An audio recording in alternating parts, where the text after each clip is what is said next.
1944, en plena Segunda Guerra Mundial, la Fuerza Aérea de Estados Unidos solicitó una nueva aeronave. Ellos querían una versión más grande y más potente del C-54 Skymaster, el cual estaba basado en el Douglas DC-4. Además, el fuselaje tendría que estar presurizado. Douglas fue a la mesa de dibujo y presentaron el prototipo YC-112A, renombrado C-118 Liftmaster por la USAF. La aeronave hizo su primer vuelo el 15 de febrero de 1946. Para entonces, la guerra había terminado y el C-118 no era necesario. Sin embargo, Douglas no se preocupó. Sabían que el avión sería una propuesta interesante para las aerolíneas. Meses después, la versión de pasajeros del C-118 estaba lista. Se llamaba DC-6 y voló por primera vez el 29 de junio de 1946. Las primeras aerolíneas en recibirlo fueron United Airlines y American Airlines a fin de ese año. Llevaron pasajeros por primera vez en marzo de 1947. Aunque la alegría duraría poco, ya que tan solo meses después el primer accidente fatal. El 24 de octubre de 1947, el vuelo 608 de United Airlines sufrió un incendio en pleno vuelo y no dejó sobrevivientes. Tan solo 3 semanas después, un DC-6 de American Airlines se vio envuelto en un caso similar, aunque por fortuna pudo aterrizar y no hubo víctimas que lamentar. Tras una intensa investigación, se descubrió que el combustible podía fugarse por los venteos del tanque, situados cerca del borde de ataque de las alas, y fluir hacia las tomas del aire acondicionado, situadas unos metros detrás del ala derecha. Luego los vapores del combustible, ya dentro de los ductos del aire acondicionado, prendieron fuego y se abrieron paso hacia la cabina de pasajeros. Todos los DC-6 fueron modificados y la flota volvió a volar 4 meses después. En abril de 1949, American, United, Delta, Continental y Braniff estaban realizando vuelos regulares dentro del país con el DC-6. Una de las rutas favoritas de United era Los Ángeles a Honolulu. El DC-6 era un avión con 4 motores a pistón de ala baja.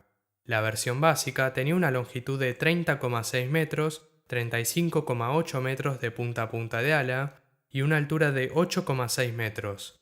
Podía acomodar hasta 68 pasajeros si estaba configurado con asientos, o 26 en una configuración de camas. Sus 4 motores radiales Pratt & Whitney R2800 CA15 eran una maravilla tecnológica. Eran considerados los motores a pistón más avanzados, confiables y eficientes del mundo. Cada uno producía 2.400 caballos de fuerza, tenían inyección de agua e inversores de empuje, permitiéndole una velocidad crucero de más de 300 millas por hora o 270 nudos, convirtiéndolo en uno de los aviones más rápidos en su momento. De hecho, United Airlines nombró algunos DC-6 Mainliner 300, ya que era uno de los pocos aviones que superaban la exclusiva línea de las 300 millas por hora. Su peso máximo de despegue era de 44 toneladas y tenía un alcance de 4.000 millas náuticas o 7.400 kilómetros. En aquel momento, un DC-6 tenía un precio de 220.000 libras. Para ampliar su uso, Douglas lanzó la versión DC-6A en 1949. Era 2 metros más largo que el DC-6 original. Esta era una variante carguera. Tenía 2 grandes puertas en la parte delantera y trasera en el lado izquierdo para permitir un buen manejo de la carga. Algunos DC-6A preservaron las ventanas, mientras que otros no. Podía transportar más de 12.500 kilos de carga a una distancia de más de 5.400 kilómetros. En 1950 se desató la Guerra de Corea. La USAF recobró su interés por el C-118 y encargaron un total de 167.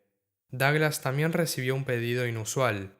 El presidente Harry Truman quería que su aeronave personal fuera un DC-6. Fue entregado en 1947 bajo la designación BC-118 y nombrado el Independence. Su interior fue especialmente adaptado a las necesidades del presidente. Tenía 25 asientos y 12 camas. El Independence fue el primer avión presidencial de Estados Unidos, aunque no llevaba la designación Air Force One. En 1951 voló por primera vez el DC-6B, que tenía las mismas dimensiones que la variante A, pero esta era una versión dedicada solo al transporte de pasajeros. Podía transportar hasta 89 pasajeros que tenían el privilegio de disfrutar la era dorada de la aviación previa a la Jet Age. La comida y el servicio eran dignos de un restaurante gourmet. Además, podían gozar de un vuelo más suave gracias a la gran altitud de crucero de hasta 25.000 pies o 7.600 metros. El sistema de presurización mantenía una agradable altitud de cabina de 5.000 pies. Un detalle importante eran sus ventanas cuadradas, lo cual es inusual considerando que el fuselaje estaba presurizado. Sus 4 motores Pratt & Whitney R2800 CB17 tenían 2.500 caballos de fuerza cada uno, 100 caballos más que los motores de la variante A. Su peso máximo de despegue era de 49 toneladas y su alcance aumentó a 4.100 millas náuticas o 7.600 kilómetros. Gracias a esto, las aerolíneas empezaron a hacer rutas más largas. En 1952, Pan Am hizo su primer vuelo transatlántico sin escalas. Esto era posible cuando volaban con rumbo este, ya que cuando lo hacían con rumbo oeste, el viento en contra los obligaba a hacer una escala. Aerolíneas de todo el mundo siguieron los pasos de Pan Am. El DC-6 estaba en su auge. Los pilotos lo describían como un pura sangre. Tenía motores fiables, buena capacidad de pasajeros, buen alcance y sobre todo era rápido. Finalmente, Douglas lanzó el DC-6C. La C hacía referencia a convertible. Tal como dice el nombre, podía ser convertido de avión de carga, avión de pasajeros o viceversa en poco tiempo. El DC-6 tuvo una carrera exitosa y sus competidores directos no fueron rivales para él. A mitad de la década de 1950, algunas aerolíneas empezaron a reemplazar su flota de DC-6 por el nuevo DC-7, que fue introducido a fines de 1953. Douglas estaba segura que el avión sería un éxito, a pesar de que solo faltaban 8 meses para que el Dash 80, el prototipo del Boeing 707, volara por primera vez. Incluso Douglas estaba en pleno desarrollo del DC-8, por lo que la vida del avión a pistón más avanzado de Douglas fue corta.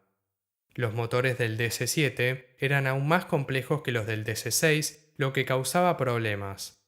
Solían fallar en vuelo y demandaban mucha atención. La producción del DC-7 finalizó en 1958, al igual que la del DC-6, pero el DC-6 gozó de una gloria y una carrera más larga. En total se fabricaron 704, incluyendo las variantes militares. A lo largo de su carrera hubo muchos accidentes, pero hay que entender que el DC-6 apareció en escena en una época en la que la aviación estaba en su infancia y muchas de las cosas que sabemos hoy eran desconocidas en aquel entonces. Prácticamente de la noche a la mañana, el DC-6 empezó a ser reemplazado por los nuevos y más rápidos jets. Para fines de los años 60, las principales aerolíneas ya habían retirado al DC-6 de sus flotas. De todas formas, el DC-6 pudo encontrar una carrera más larga como avión de carga, y al igual que su hermano menor, el fiable y robusto DC-3 pudo perdurar en el tiempo. Al día de hoy, hay unos 30 DC-6 volando. ¿Qué podemos decir del DC-6? ¿Un DC-4 presurizado? ¿Un DC-3 con 4 motores y tren triciclo? ¿O simplemente uno de los mayores exponentes de la era dorada de la aviación?